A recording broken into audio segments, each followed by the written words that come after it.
जय श्री श्याम, जय मनोना धाम। आप सभी श्याम भक्तों का स्वागत है एक नई वीडियो में, एक ताजा अपडेट के साथ। तो इस वाली वीडियो में वो श्याम भक्त बहुत ही ज्यादा ध्यान देंगे जो श्याम भक्त यहाँ पर 23 दिसंबर से लेके 25 जनवरी तक आ रहे हैं या फिर आना चाहते हैं। जैसे कि महाराज जी अभी के टाइम पर बैठ रहे हैं, नहीं बैठ रहे हैं, और यहाँ पर 23 दिसंबर से लेके 25 जनवरी के बीच में कब कब धाम पर नहीं बैठेंगे और कब कब धाम पर बैठेंगे। क्योंकि दोस्तों आप अलग अलग राज्यों से, अलग अलग शहरों से, दूर दूर से यहाँ पर आते हो और यहाँ पर महाराज जी आपको ना मिले तो आपका समय भी बर्बाद होगा, पैसा भी बर्बाद होगा। तो इससे बचने के लिए यहाँ पर आपको करना क्या होगा, वीडियो को शुरू से लेकर एंड तक देख लेना है। और इस वाली वीडियो में उन श्याम भक्तों के लिए बहुत ही ज्यादा महत्वपूर्ण जानकारी हम देने वाले हैं जो श्याम भक्त यहाँ पर पहली बार आ रहे हैं, यहाँ पर पहले भी कई बार आ चुके हैं। तो यहाँ पर जैसे कि महाराज जी आपको कौन कौन सी बीमारियां देखते हैं, कौन कौन सी बीमारियां नहीं देखते हैं। क्योंकि दोस्तों यहाँ पर अगर आपको ये जानकारी नहीं होगी तो यहाँ पर आपको कोई फायदा नहीं होगा। इसके साथ साथ दोस्तों यहाँ पर आपको कैसे आपको अर्जी लगानी है, कैसे आपको टोकन प्राप्त करना है, जैसे कि आपको भीड़ का सामना ना करना पड़े, आपको लाइन में ना लगना पड़े। क्योंकि दोस्तों यहाँ पर कभी कभी ऐसा होता है कि 14-14 घंटे, 15-15 घंटे लाइन में लगना पड़ता है और बहुत लंबी लंबी कतारें लग जाती हैं, तो बहुत ज़्यादा दिक्कत होती है। और दोस्तों यहाँ पर आपको कैसे आपको अर्जी लगानी है जैसे कि आपको पहली बार में ही फ़ायदा हो जाए। क्योंकि दोस्तों हर कोई चाहता है कि हमें पहली बार में ही फ़ायदा हो जाए, पहली बार में ही हमें आराम मिलना शुरू हो जाए। अगर आप पहली बार में ही आराम मिलना शुरू हो जाएगा तो आपको कोई दिक्कत नहीं होगी, आप बार बार अर्जी लगाने आ जाओगे, बस यही मन में विचार रहता है। तो यहाँ पर आपको इसके साथ साथ ये भी आपको बताने वाले हैं कि कितना एक व्यक्ति का यहाँ पे खर्चा आ जाता है, यहाँ पर कोई बाबा चार्ज लेते हैं नहीं लेते हैं, और यहाँ पे कौन कौन से धर्म के लोग आते हैं, कौन कौन से धर्म के लोग नहीं आते हैं, कितना यहाँ पर मान लो कहाँ पे आपको फ्री में ठहरना है, कहाँ पे आपको पैसा दे के ठहरना है, और दोस्तों कौन से इसके नज़दीक रेलवे स्टेशन है। अगर आप पहली बार आ रहे हो तो कैसे आकर दोस्तों मनोना धाम आना है, कहाँ पर ये पड़ता है। और दोस्तों इसके साथ साथ और भी बहुत सारी महत्वपूर्ण जानकारी इस वाली वीडियो में आपको मिलने वाली है, जैसे कि यहाँ पर कितने रुपए की अर्जी लगती है, और यहाँ पर दोस्तों कहाँ पे आपको स्नान करना है, कहाँ पे क्या करना है, सारी महत्वपूर्ण जानकारी इस वाली वीडियो में आपको मिलने वाली है। बस आपको करना क्या होगा, वीडियो को शुरू से लेकर एंड तक देखना है, स्किप करके नहीं देखना है। अगर आप वीडियो स्किप करके छोड़ोगे, वीडियो यानी कि स्किप करके देखोगे, वीडियो बीच में छोड़ के जाओगे तो आपको अधूरी जानकारी मिलेगी। आपको ये नहीं पता चलेगा कि महाराज जी कौन से दिन धाम पर नहीं बैठ रहे हैं, कौन से दिन धाम पर बैठ रहे हैं, तो आपको पछताना पड़ेगा। फिर मत कहना भैया हमें बताया नहीं, आपका समय भी बर्बाद होगा, आपका पैसा भी बर्बाद होगा। तो चलिए दोस्तों वीडियो को शुरू करते हैं। सबसे पहले जान लेते हैं आखिर दोस्तों मनोना धाम पड़ता कहाँ पर है।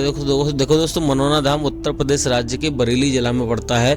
गाँव का नाम है मनोना और तहसील का नाम है आंवला और जिला का नाम है बरेली। तो सबसे पहले आपको बरेली आना होता है। किसी भी राज्य से, किसी भी शहर से आ रहे हो या अपनी सवारी से आ रहे हो या फिर किसी और से आ रहे हो, ट्रेन से आ रहे हो, तब भी आपको बरेली आना होता है। बरेली से 80-90 किलोमीटर की दूरी पड़ती है आंवला की, और आंवला से लगभग 2-3 किलोमीटर दूरी पर पड़ता है मनोना धाम।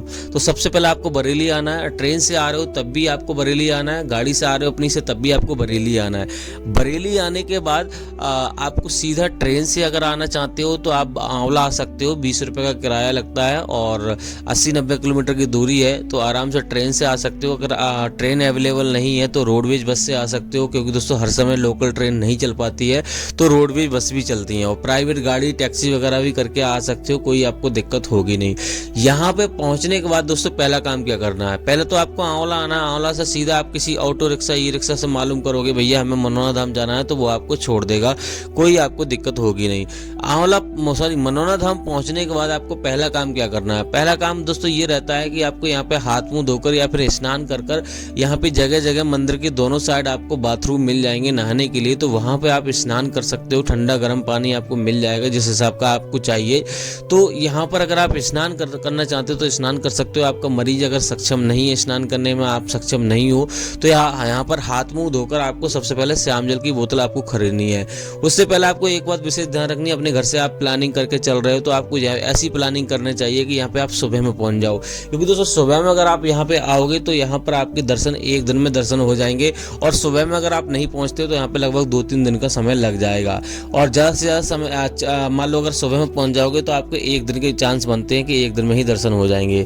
तो सुबह में अगर आप यहाँ पे 4 बजे 5 बजे आ जाते हो तो सबसे पहले यहाँ पे श्याम जल की बोतल खरीदनी है। उसके बाद आपको 51 रुपये से प्रसाद शुरू हो जाता है। 51 रुपये का प्रसाद खरीदना है, जो कि बिल्कुल वहीं पे मंदिर के पास में ही आपको मिल जाएगा। और अर्जी फॉर्म आपको 10 रुपये का खरीदना है, जो कि आपको यहाँ पर अर्जी फॉर्म में आपको 60 रुपये उसमें रखने होते हैं। 1 रुपये उसमें रखा हुआ आता है, 61 रुपये की अर्जी लगाई जाती है।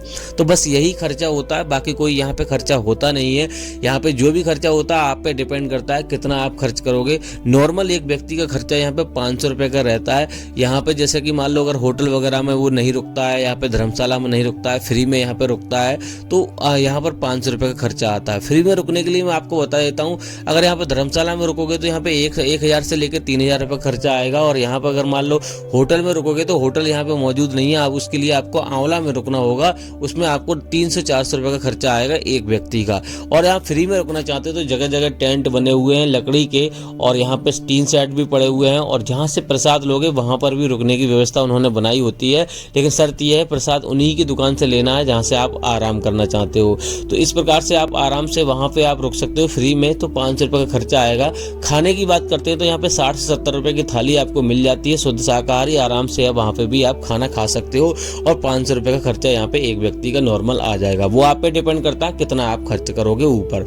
तो अब दोस्तों बात करते हैं यहाँ पर आपको प्रसाद वगैरह लेने के बाद, अर्जी फॉर्म लेने के बाद आपको करना क्या है। पहले तो आपको अर्जी फॉर्म में आपको जो भी समस्या आपको शांतिपूर्वक आपको लिख लेनी है, और उसके बाद मंदिर की लाइन में आपको लग जाना है। बहुत सारे भैया क्या करते हैं कि यहाँ पर एक गलती कर देते हैं कि जो पहली बार यानी कि जो पहली बार आते हैं वो तो यहाँ पे वो भी यहाँ पे गलतियां कर देते हैं। वो भी महाराज जी के दर्शन पहले कर लेते हैं, लेकिन महाराज जी के दर्शन पहले आपको नहीं करने हैं, पहले मंदिर की ही लाइन में लगना, नहीं तो आपको श्यामजल काम नहीं करेगा।